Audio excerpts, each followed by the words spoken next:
Oh, you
should mute yourself for a while.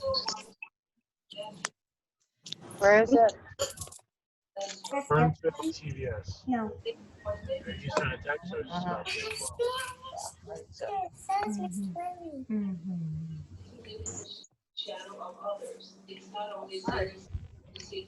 What she doing? Interrupted her, trying to get her to her phone. Yolanda, congratulations on Blake. I know. You're muted. We can't hear you. Where is she?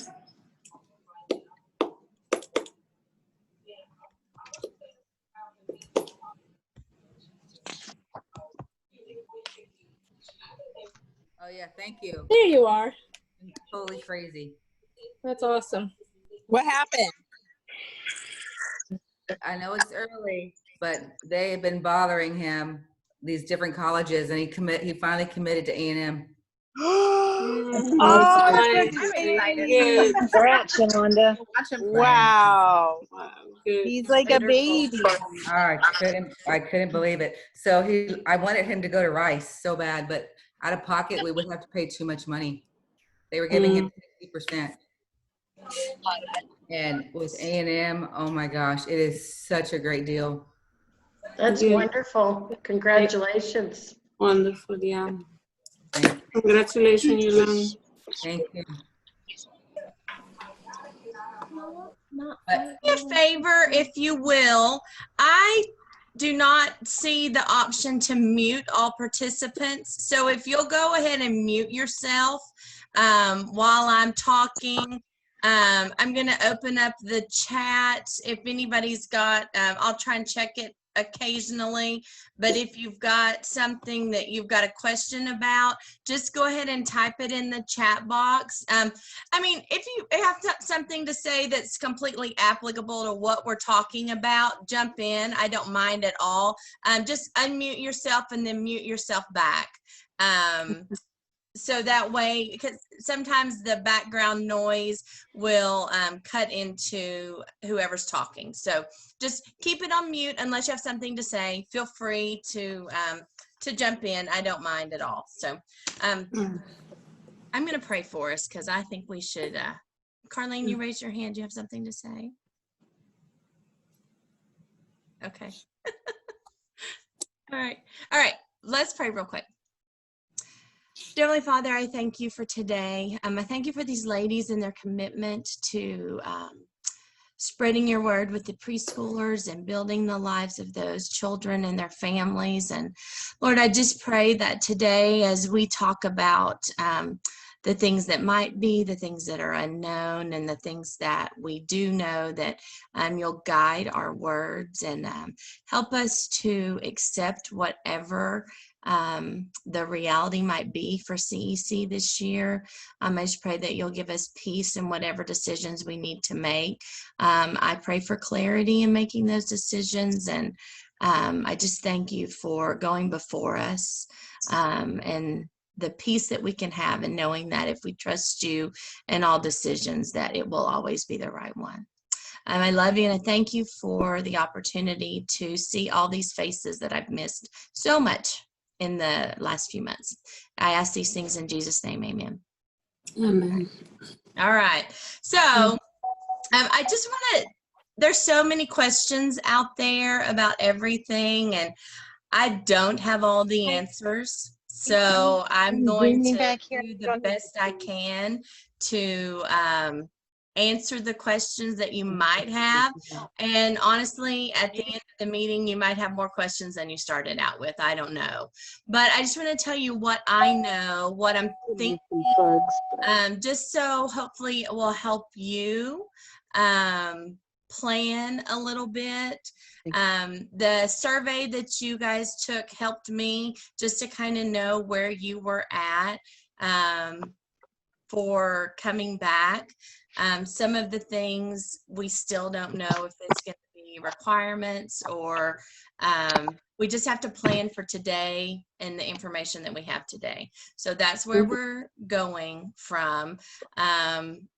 But it might change again. So we're just going to do our best. One thing I will say to start out with is I've heard that KDISD is going to make another final recommendation. I thought when all of this went out and we kind of set all of our plans in place that we were at the final recommendation from Katie. And then I've heard the superintendent now saying, well, you know, Katie is considering the TEA's new recommendation, which is they can go up to 4 weeks online and then apply for a waiver to go another 4 weeks. So honestly, I think Katie's kind of backtracking after seeing what HISD did and some of these other districts. So I've heard that within the next day or two, we'll get another update from Katie. And I wouldn't be surprised, y'all, if they decide to go back online in the beginning of the year. That's just my gut.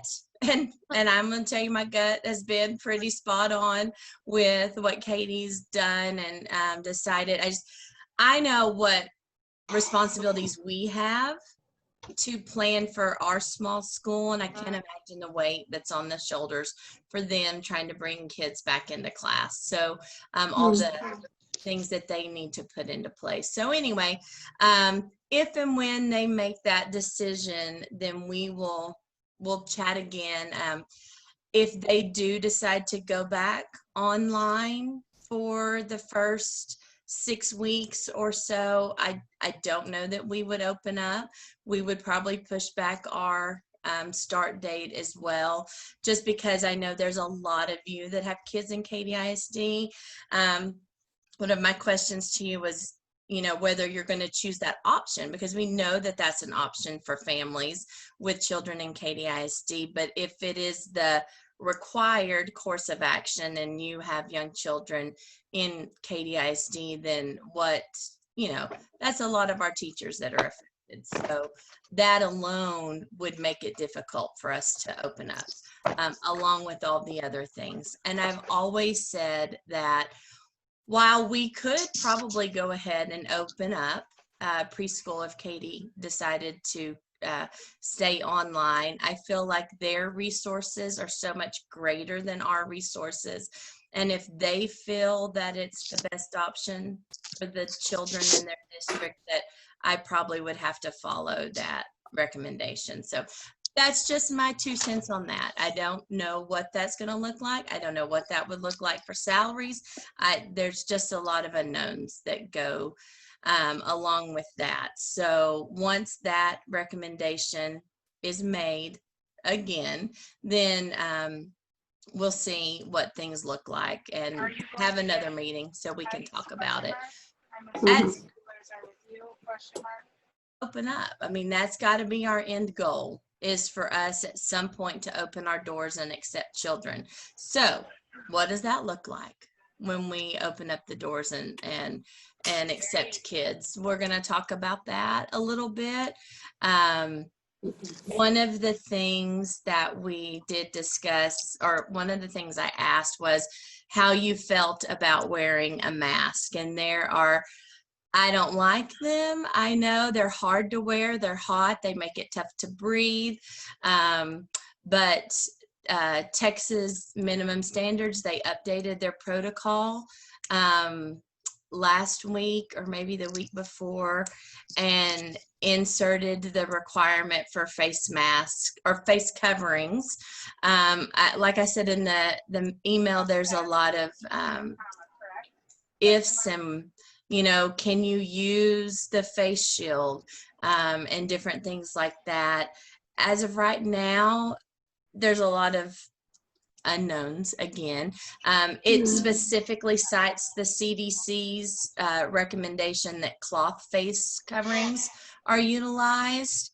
I would hope that we could do the face shields, especially in some of our classrooms, just if there are some of you that have health purpose or health reasons. I know those that have asthma, it's difficult for them to wear the face mask long term like that.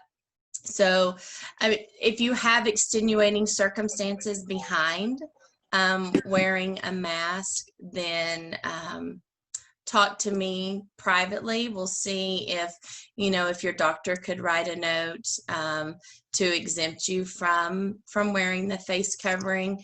Some of our teachers who have very active classrooms, meaning music, movement, you know, those teachers that are constantly physically active. Just getting the audio. That is it's also difficult to be physically active with the mask on. So you know, some of those things we're going to take into account. I don't know, without maybe even running it by licensing, how they would allow us to exempt anybody, or if they would allow us to exempt anybody from wearing a mask. And then, like in my own case, like a lot of you probably don't know, but Katie had COVID. And so when I send her into schools now, I have to think, well, she's already had it. Is she going to have it again? You know, is she exempt from having to wear a mask? She doesn't need to be protected from it if she's already had it. And then she's not going to have it to expose anybody, you know? So I think as this goes on, there will be a lot more things that we can take into consideration for that. But as of today, I would say that if we're coming back to school on September 8th, you probably need to have a mask that you're comfortable wearing. I would recommend trying several different options to find the most comfortable, the easiest to breathe.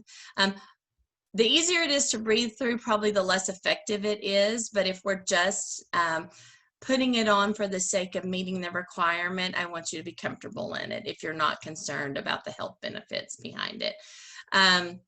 Another big concern that I know I have, a lot of parents have, and probably you have, are the kids being able to see your face.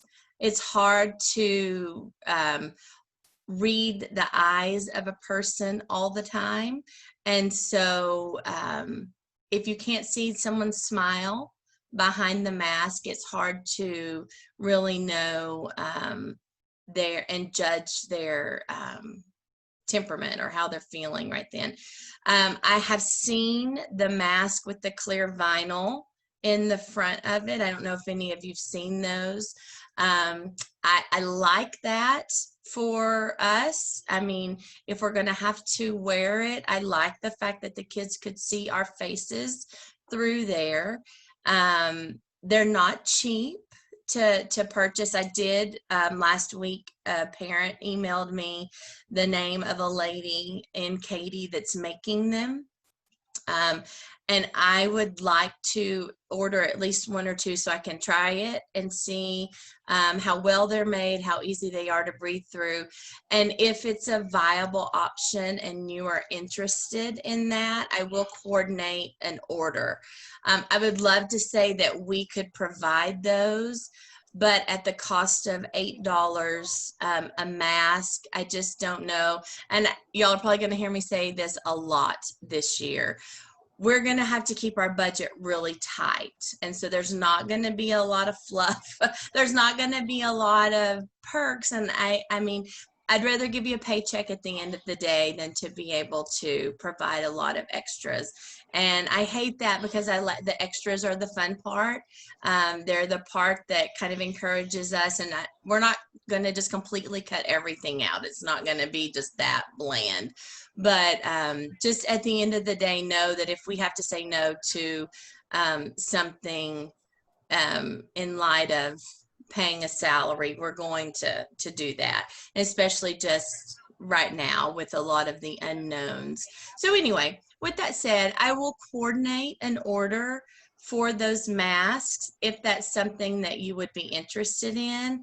You don't have to let me know today if you want that. I don't need you to send me an email, but within the next little bit, just be looking for something from me about that, and we will coordinate the ordering of those masks. I personally think that it's a good option for us. Now, as far as like going outside, you don't have to wear a mask outside from what I've read. So don't worry. That's something you could take your mask off like when your class goes to the playground. So you won't have to wear that. Emily, I know you and Anita are there. I'm thinking we may try and do movement outside. I know it's going to be hot, but just for some of the, not every day and not 100% outside, but just in increasing that option just to give our kids a little bit more time outdoors. One of the things that we are doing for this this school year is one of the requirements is keeping classes as separate from one another as possible, so not combining for anything. So I'm just going to go through a few of those things just so you kind of know what I'm thinking things are going to look like for us. Playground will be one class at a time. So you will not mix with any other classes on the playground. So of course that means that your playground time is going to be shorter. I had to do 20-minute recess this year. But we're going to, it's better than nothing, right? So we'll have 20 minutes on the playground. Everybody will be just their own class out.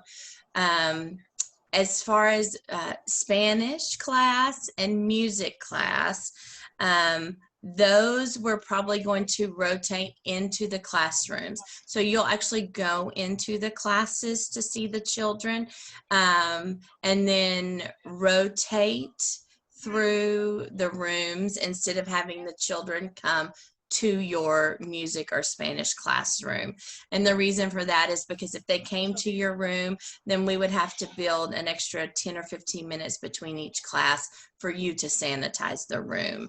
And so it just kind of makes the flow of those two classes go a little bit more quickly than it would if we were in a classroom. So we'll talk about that closer to the school year about how we'll logistically make that happen. Movement, we did build in a 15-minute break in between each class so you guys can sanitize everything, because really with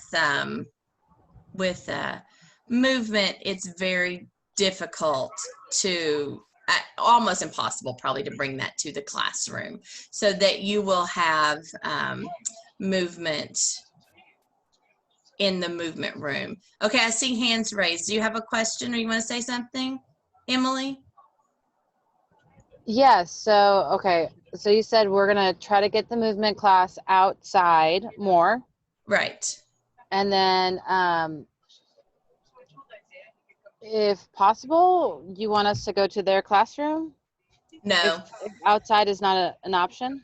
No, I don't think that you'll be able to do movement in their rooms. I just don't think they have enough space, Okay. plus all the materials that you guys utilize. So the kids will come to your movement room. Okay. But also, I just want you to start thinking through activities that could possibly be done outside, you know, if the weather permits, you know, Yeah. using that space. So you will have them in your classroom, but your schedule now has got 15 minutes blocked in between each class, because Okay. you'll have to sanitize in between each class. Okay. Is there like certain types of sanitizer that you're gonna like go over with us, and how we're supposed to do it? We'll have a training after we get into our training time on all of the cleaning techniques that we'll use, and we'll provide you all the products that you need. Okay. And Great. that's everybody in the class. I mean, everybody's classrooms. We'll go over that with everyone. All right. Thanks. Carlene, do you have a question? No? Okay. I saw a couple of things come up in chat. Let's see. Can you wash the clear face mask? Yes, I believe they are machine washable. Probably not. You probably couldn't dry it, but they are washable. Do you have full classes? Not everybody does. We've had a lot of drops, and so that's something that we are dealing with right now. We've given our parents until August 1st to pay their tuition deposit or notify us of withdrawal. And we've had a lot of withdrawals, which we expect. Most of them withdraw and say, oh, well, we want to come back in January. So we may have kids returning through the course of the year if we have space to accommodate them. But as of right now, probably most of you are going to have smaller classes than normal, which, as far as staffing options go, it might mean that we might have the need to pull someone from a class that they were contracted for and see if they would be placed in another class. We can't make that decision today because we don't know where all of our drops are a couple of weeks. But do know that we'll notify you. We're not just gonna let you show up August 26th and surprise you that you're in a different classroom. We would definitely talk to you about the option of moving you or changing your contract before we did so. So let's see. We will give you I see Yolanda's questions. When cleaning the toys, do we just spray them or clean with Clorox wipes? So we're going to order a new cleaner.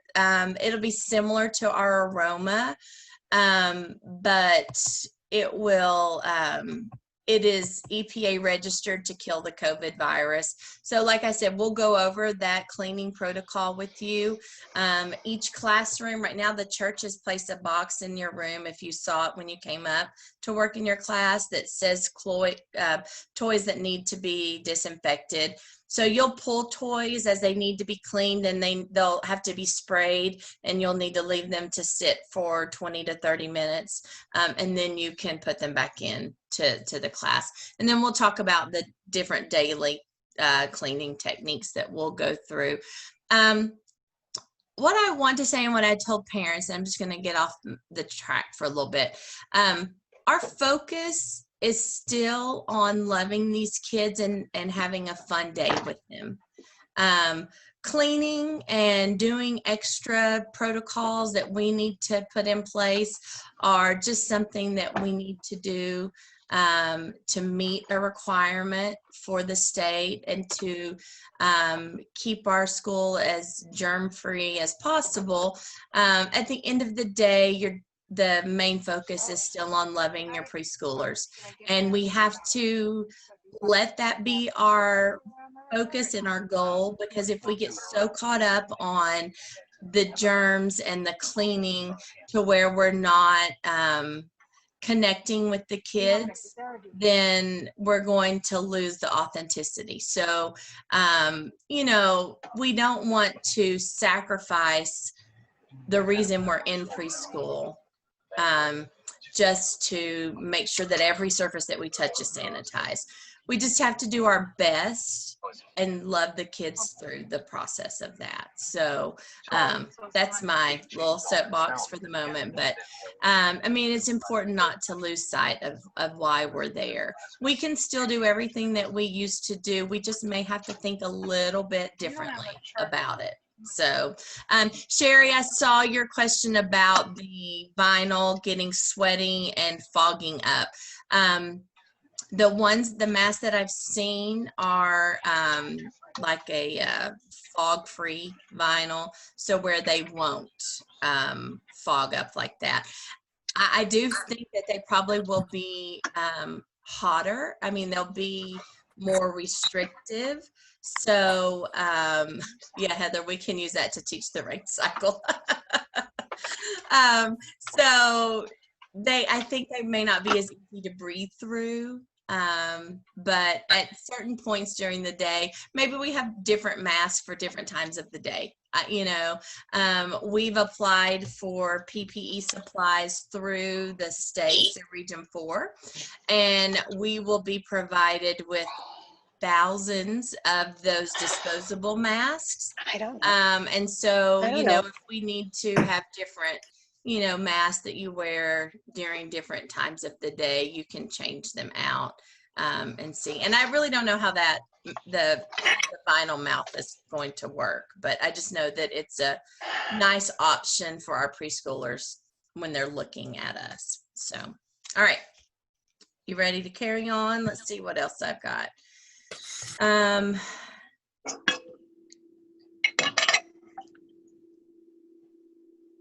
right.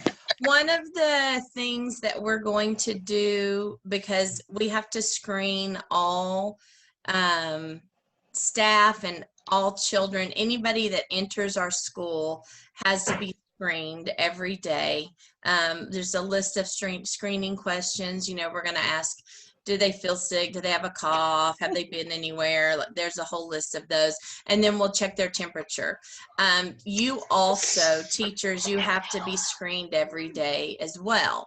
So we'll do one sign-in sheet. It'll have to be in the office because we'll have to physically screen you each morning when you get there. So that's just one of our requirements.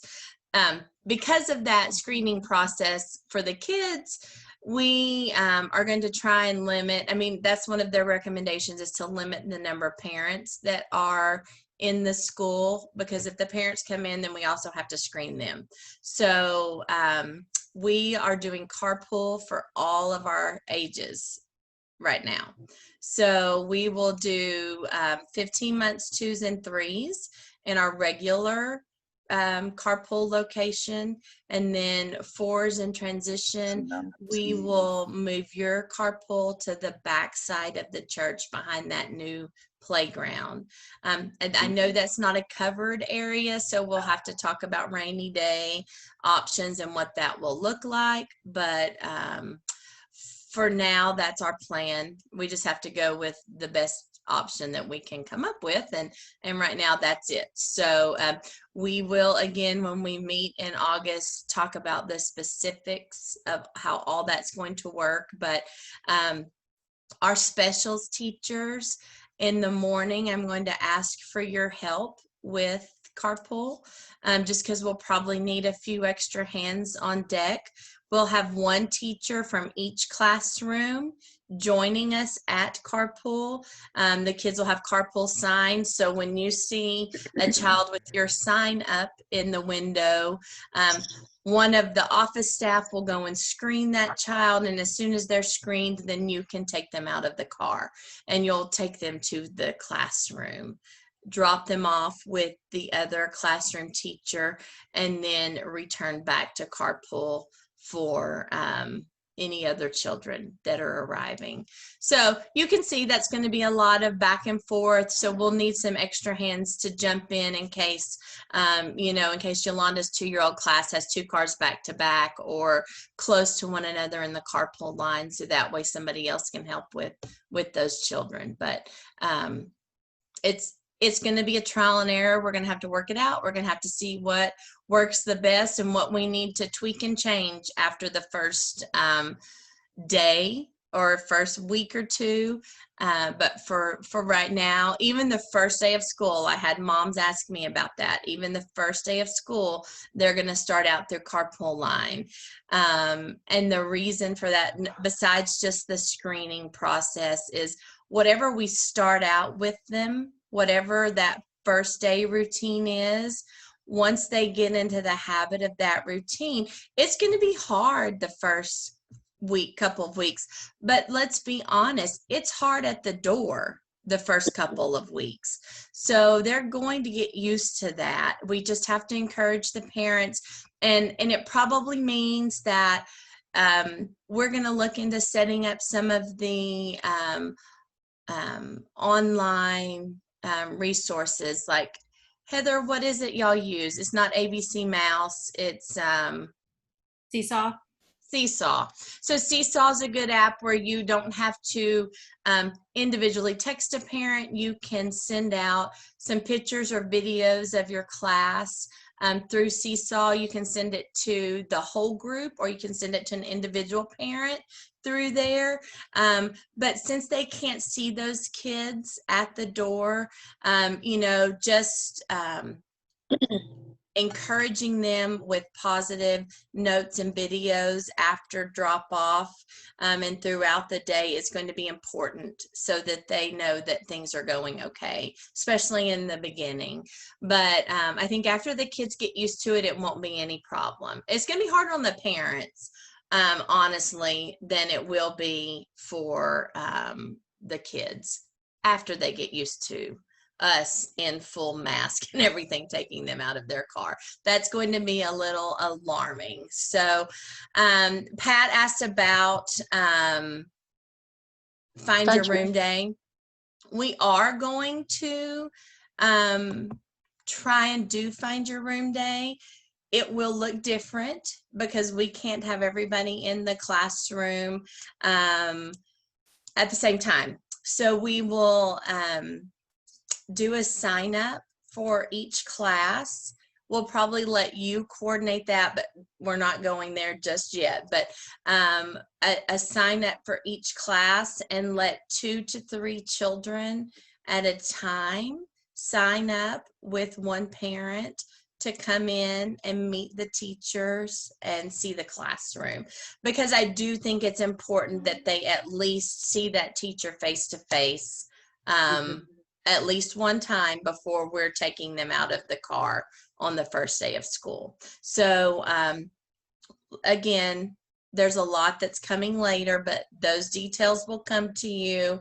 We'll help you set up your Sign Up Genius, how many kids you need to ask to come, and how that's going to look. But and honestly, it might mean that Find Your Room Day now is a 2-day process instead of just 1 day. You know, we always met on Monday and Tuesday, got everything ready. We kind of gave you Wednesday as a freebie in case there were some things that you needed to work on and get ready. And then Thursday was Find Your Room Day. So then we will maybe extend it and do Wednesday and Thursday so we can have smaller groups on campus at a time. So that's my thought on what it's going to look like. Some schools are doing it completely virtual where you just Zoom with them. And while that's a nice option in addition to the in-person meeting, but I would still like to do it person to person. And invite them into the schools. I think that's important, especially for those parents that aren't going to get to come in that first day. I think that they need to see the classroom. They need to see their child with you. And that'll give them a chance to take their pictures. We'll just recommend all the parents want pictures with the teacher. So do it on Find Your Room Day. So, that'll be your first day of school pick with the kids if that's what they want to do. So anyway, so we will have a lot more details on that coming forward. Can y'all see that we're going to be having lots of things coming out over the next month or so as we see how things are trending? So Tammy said someone suggested sending out a photo of you with your mask and without your mask to the kids. So that's a good idea. So you could do a side-by-side of you with the mask on and then you with the mask off. So they realize that it's the same person, behind the mask. So that's not a bad idea to send that home or to text it. I don't know how you want to communicate that information with your parents. Pat asked about training, and I do have a little note to cover about trainings. Treasure Cove is not happening in person. We're not able to go and all meet together.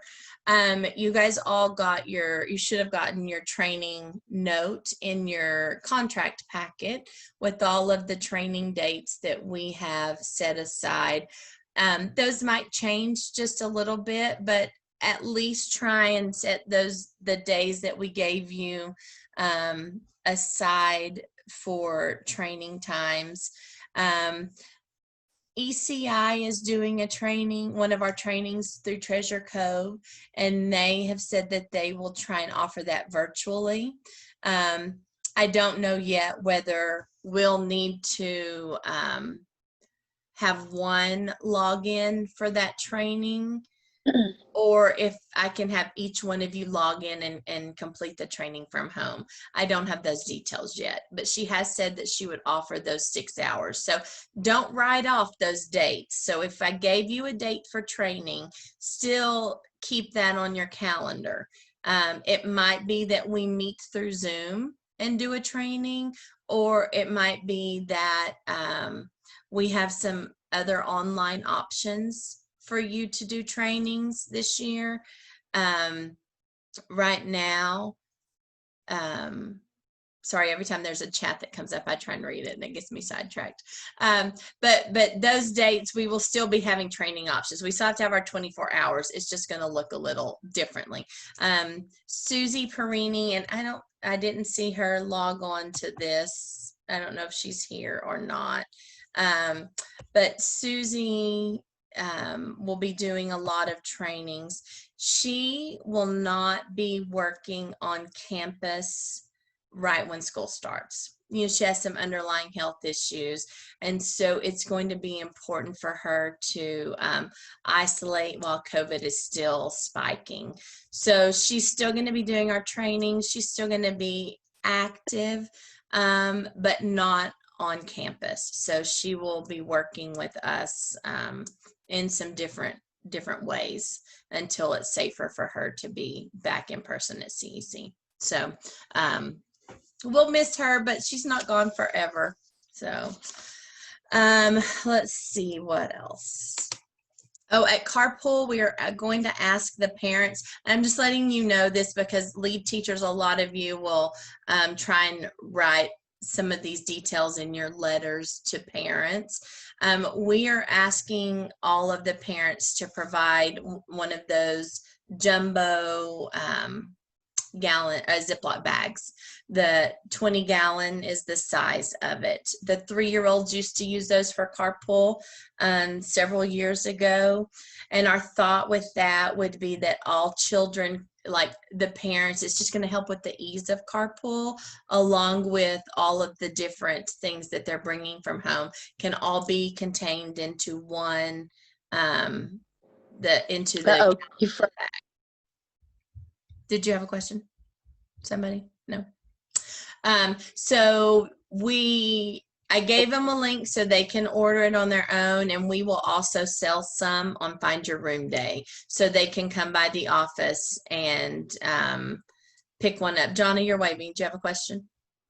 Yeah, does this take the place of their backpacks, or is this just mostly for their masks? It's just to throw all of their stuff into. So they would, I think they still need a backpack because it's just easier. But they will put their backpack, their nap mat, their lunchbox all into one of those Ziplocs. And so then when you are getting them out of the car, you just grab the kit and that Ziploc, because most of the time when we get them out of the car, you know, we're grabbing shoes and all kinds of other things. You know, they never have it all together. So we want to ask the parents to have everything in that bag. So we just grab the bag when we get them out of the car each day. Okay, thank So, you. Yep, no problem. Anybody else? I'm guessing each child will bring their own snacks. No more birthday snacks. As far as snacks go, so first of all, we will not be we'll have to use disposable cups. We will not be using the washable cups. So our 15 months and 2-year-olds, I think it's important that we make sure that they have their own cup every day. We can still give you a pitcher of water if you need to refill it or what have you. But just to help us out, help Nadine out, no reusable cups in the classrooms. As if they are buying the box of goldfish, there's really no harm in us passing that out. I think for you as a teacher, it's easier and less contamination, if you will, for you to pass out 12 bags of goldfish than to open up 12 containers of their personal things from home, you know. So there will be no nothing that the parents have prepared at home. So no fruit that they've cut up and sent in. If they want to do fruit, it will need to be something that's prepackaged from the store, like the bags of apples or something like that. So we will ask that is a change, that we don't allow anything that's prepared at home. It all has to be commercially packaged. And Pam has already looked at the snack note, and she was like, oh, we need to change that. So we'll make sure to get you an updated snack note that reflects those changes. Birthday snacks, they could still bring in a cupcake. Let's see. So birthday snacks can still be brought in. I mean, you know, as long as you are using gloves, you know, I know a lot of times we don't use our gloves when we're doing snack, but we need to make sure we're doing that. It's for your health and safety as well as the kids. So yeah, we will still probably do the shared snack. I know Hayun has always done individual snacks. Her kids are old enough to get the snack out of their backpack and be independent with it. Whereas a 2-year-old, that's just that much more added work for the teacher if we are doing individual snacks. Yolanda? I saw that, like, can you hear me? Yes. I saw that, like, you have to, when they have their nap mats, it says to disinfect after they wake up. Is that for some other kind of nap mats? No, I mean, you can spray the disinfectant on their mats. It has to dry for 10 minutes, but the disinfectant that we bought is a disinfectant that's typically used in kitchens, so it is always safe for anything to touch. So, you know, some of the disinfectants, like the kids can't touch them, or they can't handle them when they're wet or anything like that. But these are safe even for eating surfaces. So it's not going to be harmful in any way on any of the items that we might spray them on. And then Go I ahead. saw where you lay them down, they have to be 6 feet apart.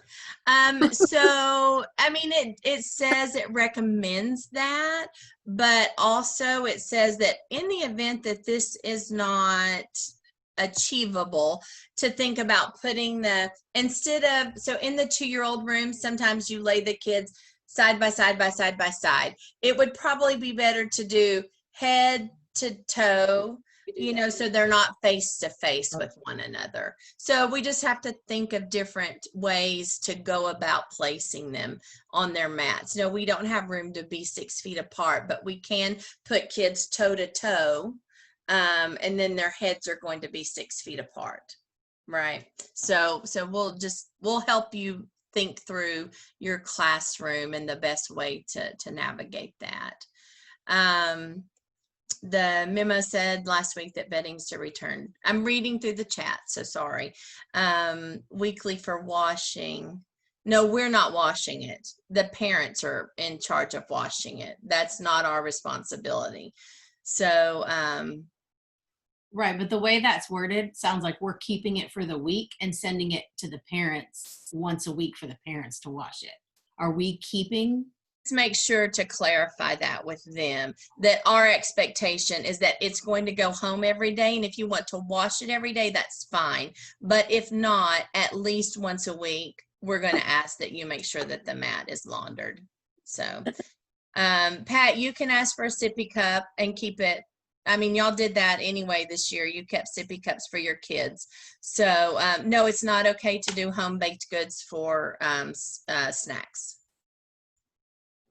So they need to be store-bought.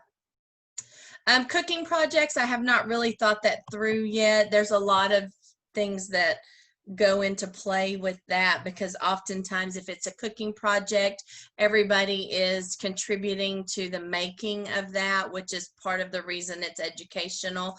I don't think that that's going to be an option, even though it's going to be cooked. We'll just have to wait and see. So when you first have your first cooking project, let's sit down and talk about the logistics of that and whether or not it's actually our best option for the time. There may be some things we just have to put on hold for right now, but hopefully one day COVID will just go away and we don't have to. Yes, Michelle, a lot of our projects are no cook, so those couldn't be done anyway. Right. If they're not cooked and they're mixed and it's a community effort, that's a definite not gonna be your best choice. So all right. Does anybody else have questions? You can ask them out loud. I keep trying to read the chat and make sure I'm answering. I asked Susie why she wasn't online, just curious. She said you didn't send the link. Susie Perini? I texted it out. She must have. Oh, well, it's recorded. So anybody that's not here today, I'm just going to send them the recording. So It's recorded. Oh, yay, because my internet is down and they won't be working on it. They think a line is cut. So once I got off the phone from Consolidated, I downloaded the app and I'm on the phone. So I missed. Oh, okay. That. Yeah. Sorry. So I did record this because I knew the majority of y'all were going to be here today. And so that way I can send it to anybody that wasn't here. So, Thank you. I'll send that out if anybody's interested. Okay. Any questions? It's long. I know there's a lot of stuff. And this is going to be over and over. We'll keep talking about it. On the pandemic policies that I sent out, on the screening, if you'll notice on that list, I don't know if you have them handy, but the list of symptoms that we're looking for in kids are cough, shortness of breath, chills, muscle pain, headache, sore throat, loss of taste or smell, diarrhea, and other symptoms, because they just keep coming up with new symptoms of it. So if you think of those things, we have kids in our classrooms every day that have a cough and a runny nose. And so the question, then the $90 million question is every child that has a sniffle or a cough going to have to go home? I don't know. I'm going to say yes. In the beginning of the school year, we're probably going to err on the side of caution a lot with these kids. And I'll tell you one reason that I say that is because my own child had COVID. And do you know how sick she was? She had a fever one time of 100.2, and she had congestion for less than 24 hours, and she tested positive for COVID. So that's going to be what our kids in our classrooms present like. You know, they're going to have those very mild symptoms. And it's not an easy situation. There's not going to be parents that are really happy with us. But right now, our main goal is not to have the spread of COVID in our classrooms, because if we have a confirmed case of COVID in your classroom has to quarantine for 14 days right now is what their requirement is. So we don't want that to happen if possible. So are we going to eventually get to know which kids have allergies? And would I allow a parent to take a child into the doctor and bring back a note that says, hey, you know, so-and-so has seasonal allergies that have caused this cough and runny nose, and let them return to school? Yes, I will. But they have to, anybody that's sent home has to stay out of school for 72 hours. They have to be symptom-free for 72 hours before coming back. Heather, is that a question hand? Okay, what is it? Okay, like, so minuscule, but it says anyone that has a headache has to be sent home. Okay, like, sometimes we just get headaches. Right. So like, if I get a headache during the school day, I need to go home for 72 hours? If you come and tell me you have a headache, then you're going to have to go home for 72 hours. Or you can just, I mean, here's the thing. I'm not going to go crazy on this, but at the same point, I want us to all be cognizant of how we're feeling. Because what if your headache is the first symptom of COVID for you, you know? So we're not going to go crazy, but also we do want to be aware of our symptoms so that we are not unknowingly spreading something to another staff member or a child in our class. So, you know, this is just what we put in writing so that we have a leg to stand on if we have a child that we feel like needs to be sent home for further evaluation, or staff member. Y'all, I mean, if you call me on a Tuesday morning and say, you know, I woke up, I have a headache, I'm congested, I just don't really feel well, I'll see you on Thursday. I'm going to have to tell you, well, if you're taking off Tuesday, you have to take off Thursday, because you need to be symptom-free for 72 hours before I can let you come back to school. So that doesn't mean I want you to come to school sick. It just means that your 24-hour rule has now changed to a 72-hour rule. And that's just the COVID regulation. Bring your own Advil so no one sees you coming to get it from the office. and Michelle, no one else got it in your family? No, we didn't get it. She isolated to her room, and we took her food. We, you know, took all the precautions of cleaning her doorknobs and everything every day. But she was isolated to her room for 10 days, and none of us got sick. So it's possible. I mean, and it was very mild. So, you know, but most of our kids, that's how they would present as well. That's the only reason I say that, is just that in our kids, it's not going to look like, the majority of cases aren't going to look very severe. So we just have to. Real quick, change the subject. Yep. Thomas Bates got married. Yeah, I saw that. All the bridesmaids backed out. Because of COVID? Oh, that's sad. So just the groomsmen showed up. Oh, that's a sad wedding day. So just keep that in mind on the symptoms and everything. It does say in the policies that if a child is sent home with these symptoms and they are not screened for COVID, but they exhibit the symptoms, we are going to assume that they have COVID.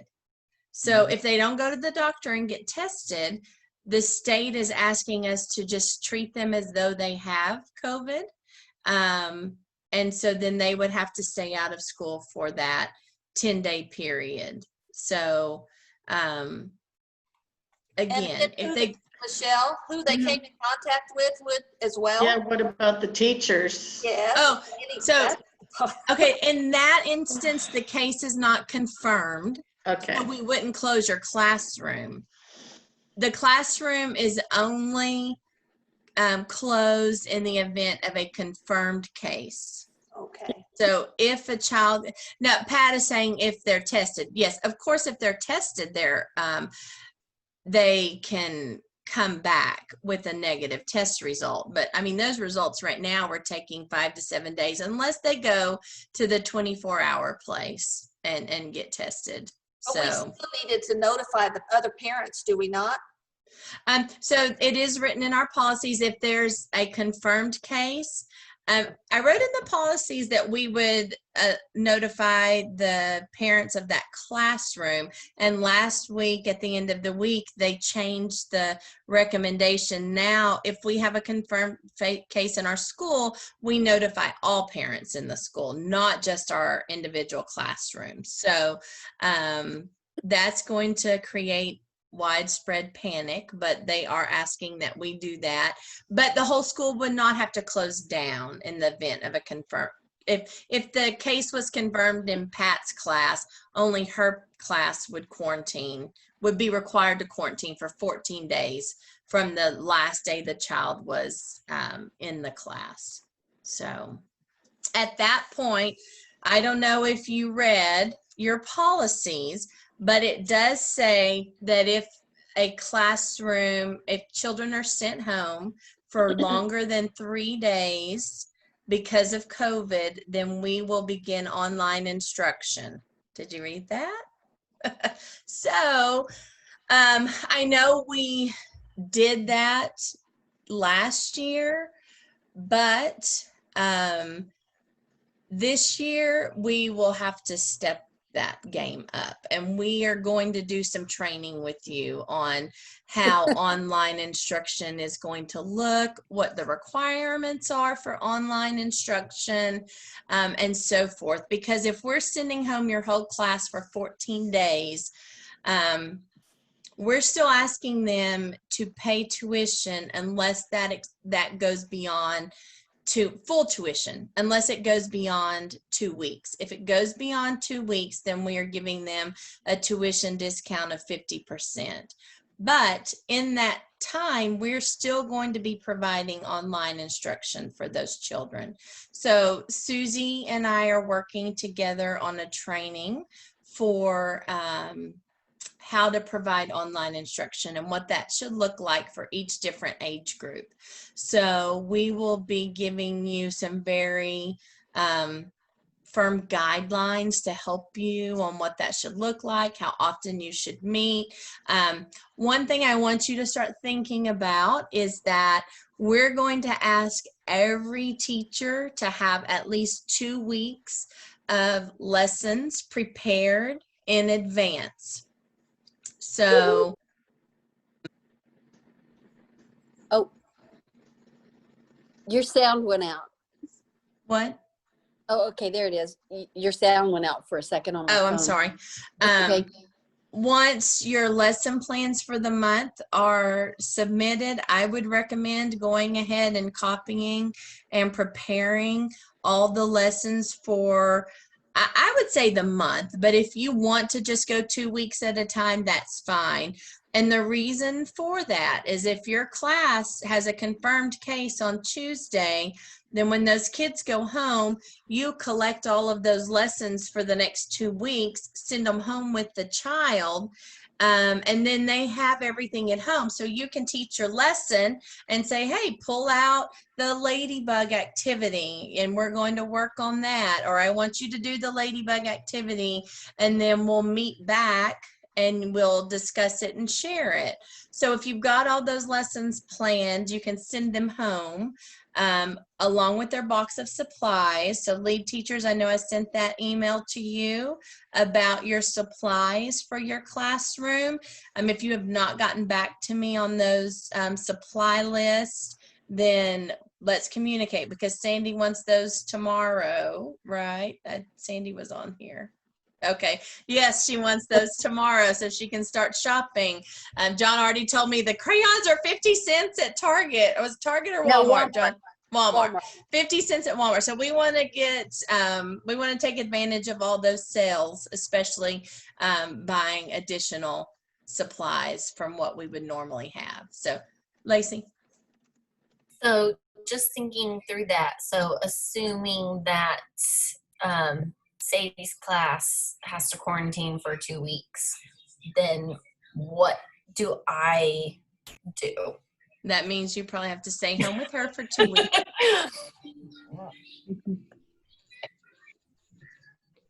I have a question.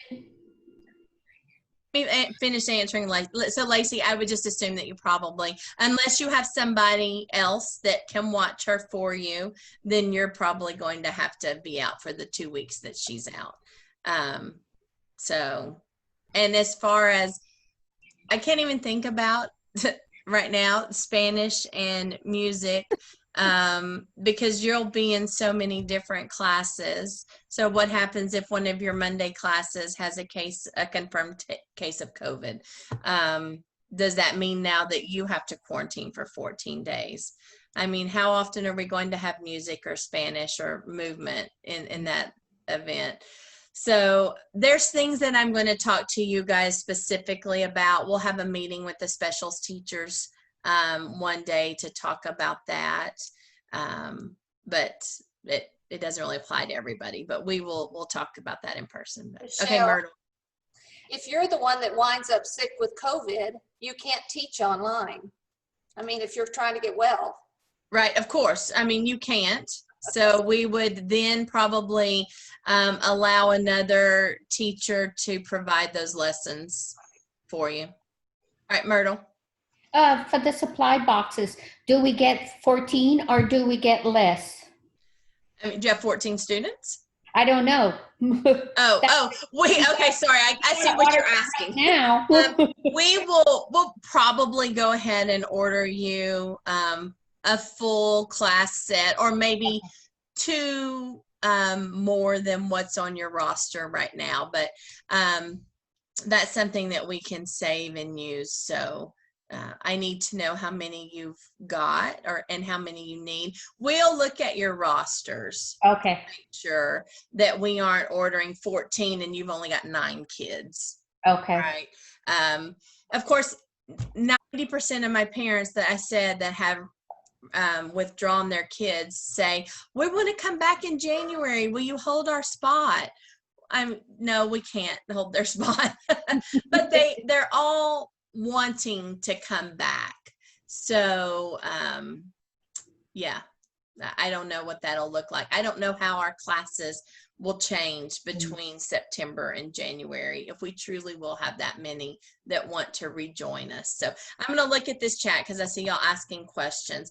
The shared classroom space, I think that now in a class that has a shared teacher, of course, that teacher is going to have to quarantine. So we would have to get a sub to fill that classroom space.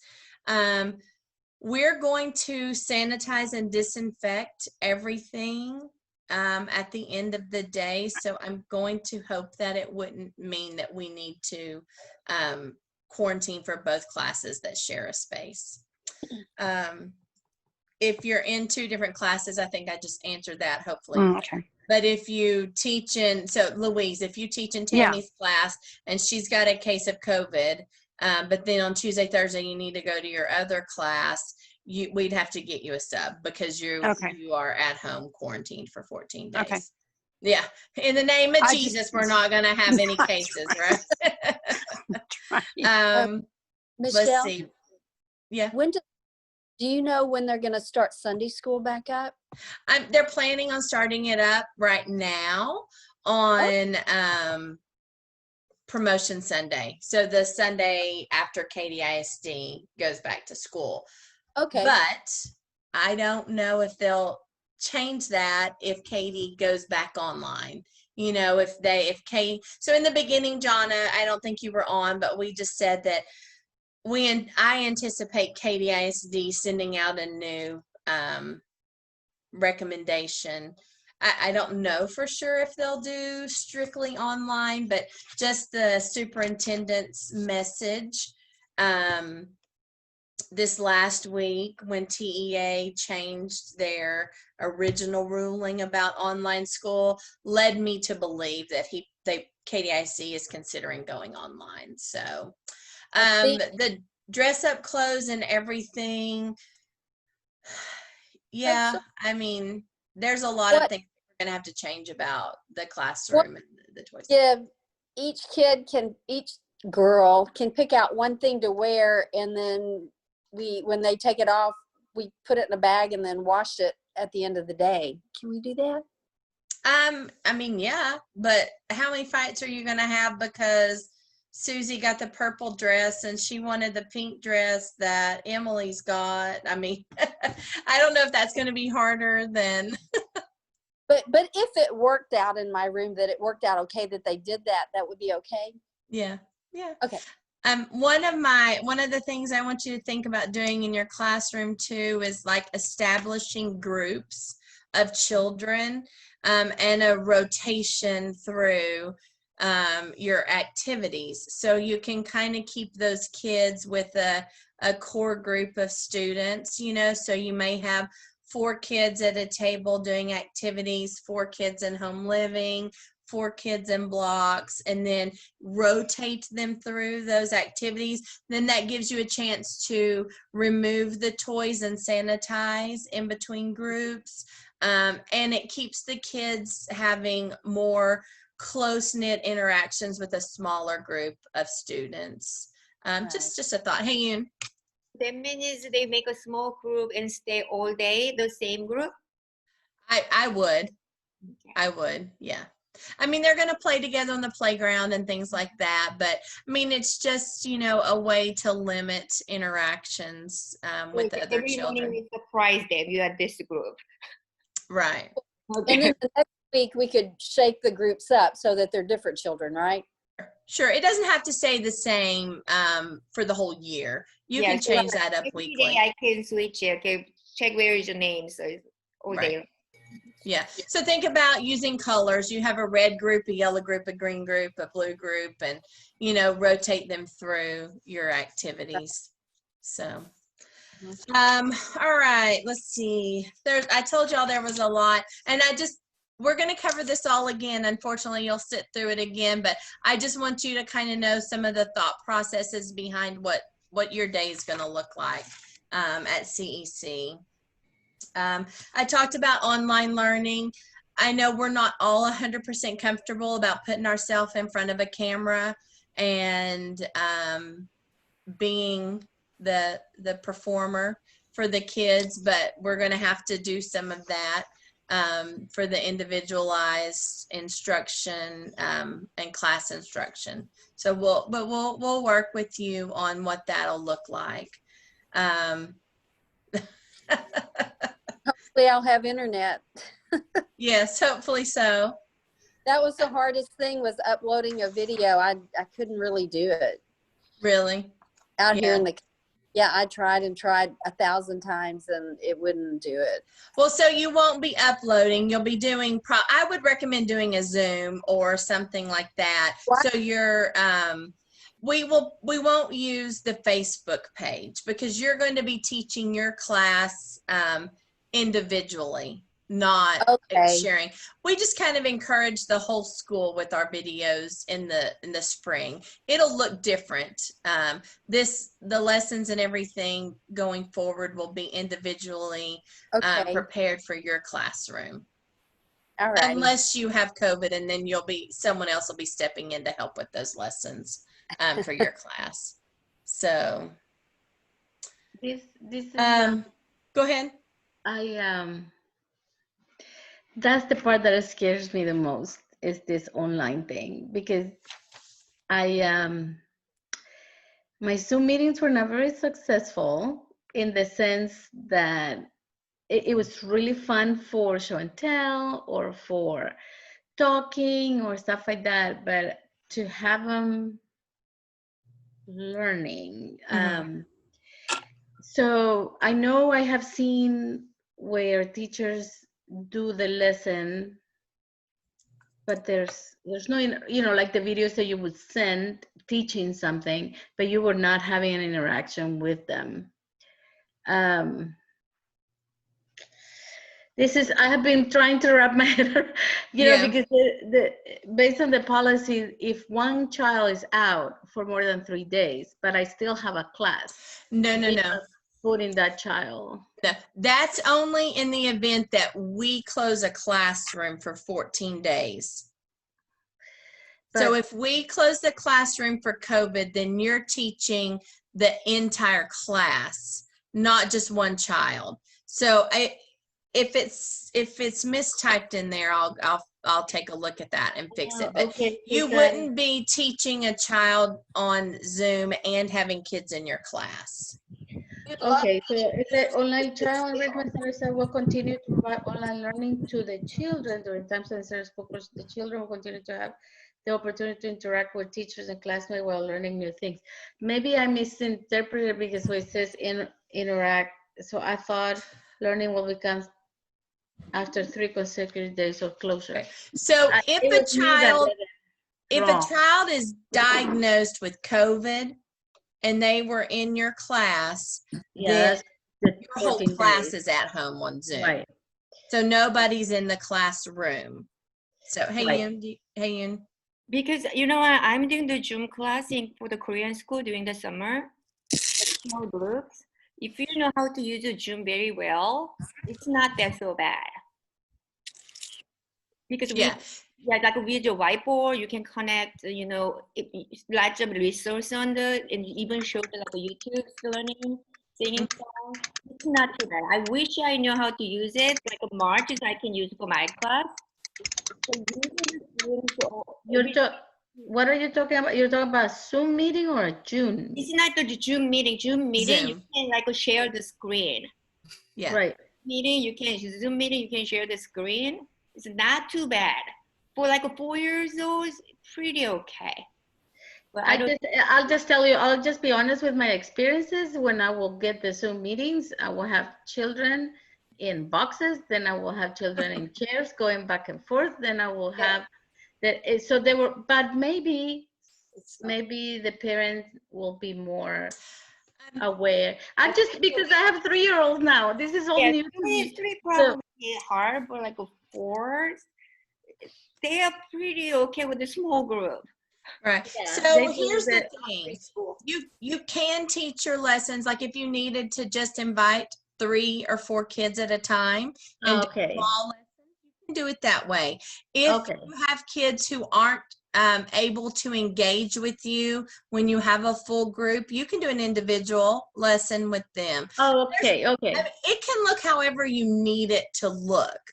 And at the end of the day, if they don't pay attention and they don't, their parents, it's up to them. That's right. Right. Yeah. We just are offering it.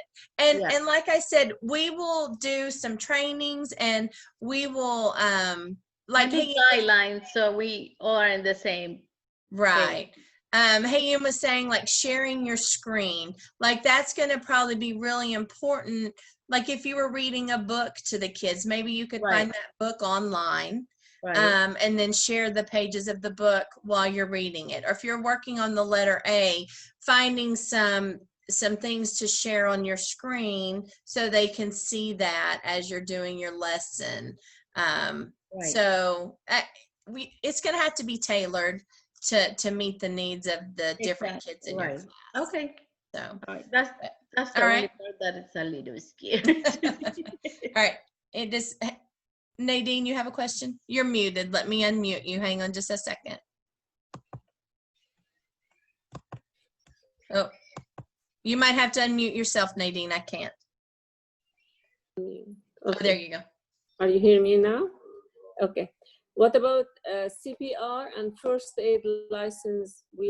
I have done this year. It's gonna be expired in August. Still planning on offering it. I was actually thinking through that this morning. I've got to talk with Paula about some options. Thought was to probably do half of the class CPR, and then everybody can meet together for first aid, and then the other half do it after. So you would have a smaller group to do CPR. So it wouldn't be so crowded, but I need to talk with her and see what ideas she has on that, but we'll still offer and provide it.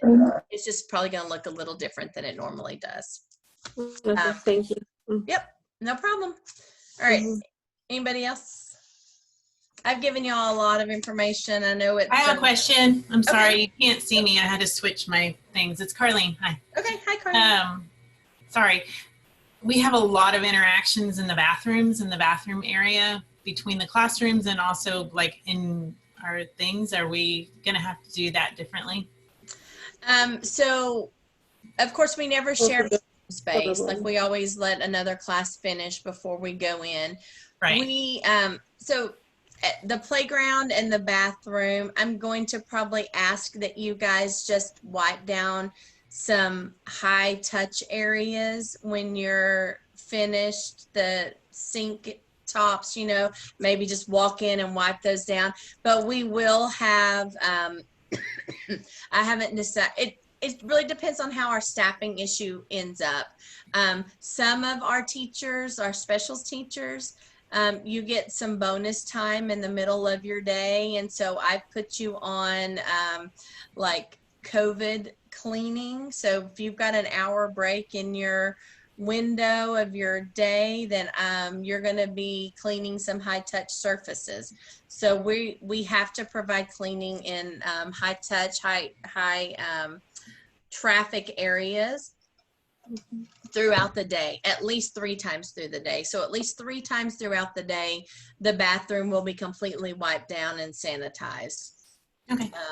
As well as like on the teachers, like when you leave the playground, we're going to ask that you just do a quick clean, like wipe not everything on the playground needs to be cleaned, but the handrails on the stairs, like you would use your sanitizer, maybe spray. I would love to get some sanitizing wipes, but right now they're so scarce. And the ones the ones that I can find are ridiculously expensive. I was quoted $800 last week for 40 containers of wipes. Wow. Do the math on that. That's $20 for 50 wipes for a small little package. So we're going to have to come up with a way to do that, but it's going to be a team effort because we can't just put it on the responsibility of one person, but we will all have to have the same routine when we enter and leave somewhere. And it's just as simple as, you know, a quick little wipe on a couple of surfaces to make sure that it's ready for the next class. So, and I know I say that like it's easy to watch 2-year-olds and wipe down a bathroom. I mean, I know that's not easy, but we'll all pitch in and then we will have help from other teachers and staff members to do it completely multiple times throughout the day. Are you saying toilets as well or just sink areas, Michelle? I mean, I'm thinking toilets, I'm not going to ask you to wipe down those toilets. I'm thinking like your sinks and maybe the locks on the bathrooms. The handles. So maybe we can teach our kids to use their feet to flush the toilet. That's what I do in private or public bathrooms. The older kids, yes. I don't know if that's possible, but anyway, there's a lot of things to think through and we just at the end of the day, what we have to do is our best, and we all have to do it consistently. Because if one class is doing everything to sanitize and the next class isn't, then not only do they put themselves at risk, they put the class that's coming in behind them at risk. So it just means that we all have to be diligent to do our best. And are we going to do it 100%? No. But even if we do it, 50%, it's better than not doing anything. So it's a lot. It can be overwhelming at times. I'm sure your head is spinning. Only on that, it will be overwhelming. But anything that you get yourself into the habit of doing becomes just that. It becomes a habit. And so you won't even think twice about, lining the kids up, and as you're calling them to the door, you're wiping down, something. So like I said, we have a lot of opportunities for training on campus before school starts, and we'll spend a lot of that time going over in-depth disinfecting and things like that. So I'm going to look through my notes and see if I forgot anything. I'm going to read this chat and see if there was any questions, if there were any questions here. No. Michelle, All right. I have Yes. just a verification. Yes, ma'am. So if KDISD goes totally virtual, we are going virtual, or we're going to be nothing? We're probably just going to delay our start of school. Because okay. at that point, we don't have a relationship with those children. It's going to be very difficult to do online with a group of kids that you've not formed those bonds with. It's different after you've had them in your class for 6 weeks. If you need to go to online and do something with them, but starting out this school year, it would probably just mean that we just delay. Okay, so then the other question would be, if we were 6 weeks into school and then we had to go virtual, probably we would go virtual.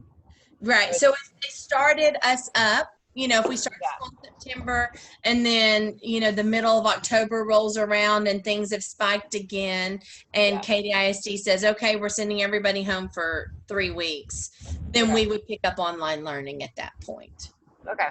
We would. And like I said in the beginning, once we hear another update from KDISD, then we will adapt and change any plans that are already in place if we need to do that. So, it's very possible that we would have to adjust if they go to strictly online. So. Okay. Thank you. Yep. All right. Well, are you more stressed or less stressed after this? I really just wanted to answer questions and give you guys an idea of what it looks like. Is it possible? Yes, we're going to be able to make it work. Is it going to look different? It is going to look different, but we will just deal with the hand that we are given whenever we get to pick those cards up and look at them. I don't know when that's going to be. So, like I said, we gave our parents until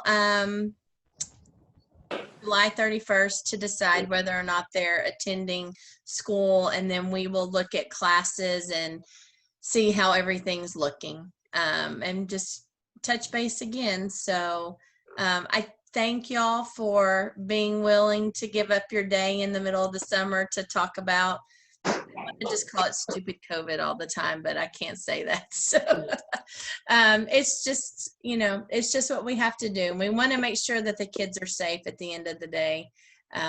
So I thank y'all for being willing to listen to me ramble on. It's hard to talk when y'all aren't able to just jump in and chat. It's hard to look at all the mute buttons and just keep talking. So I miss y'all, and I hope you have a great summer. And lead teachers, I need your updated supply list or any changes that you have in order to be able to get those supply boxes prepared.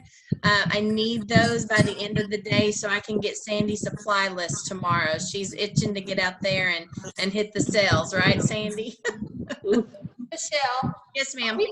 Are we getting our big letter that usually comes in the summer with our class list and all of that? Okay, so you are getting your big letter. I'm working on that. It'll go out. It'll be finished by the end of the week this week. So you'll get it, you know, you should get it within the next week to 2 weeks. I want to see it. Hey, Michelle. Updates, your staff. I'm sorry. It's me again. You go ahead. I couldn't tell if you were talking. Oh, Yeah. I'm sorry. Did it cut out? Yeah, you were Okay. underwater. All right. So you will get your big letter within the next 2 weeks. We're going to do rosters and staff manual updates the first week of August. I think Pam can correct me if I'm wrong. I think we gave ourselves until August 5th because we want to be able to make all the changes to the classrooms and get you a current roster, because what the rosters are today, they're going to look very different by the middle of August, or by that first week of August, I think. Okay. So give us until August 5th. And then we'll give you some dates that will be in the office that you can stop in and pick up class lists from us and make updates. Okay, sounds good. And just be prepared. Everybody's schedules are different this year because of all of the changes. Again, underwater. So you're all going to have to get used to new schedules, and I apologize, but there was just no way around it with all of the changes that we had to make. So that'll look different for everyone this year. So. No problem. All right, ladies. All right. Thank you, Michelle. I'll see ya. See ya. Bye. Have a good evening. Thanks, Michelle. Bye, everyone. Bye, everybody. Bye, everybody. Bye. Bye.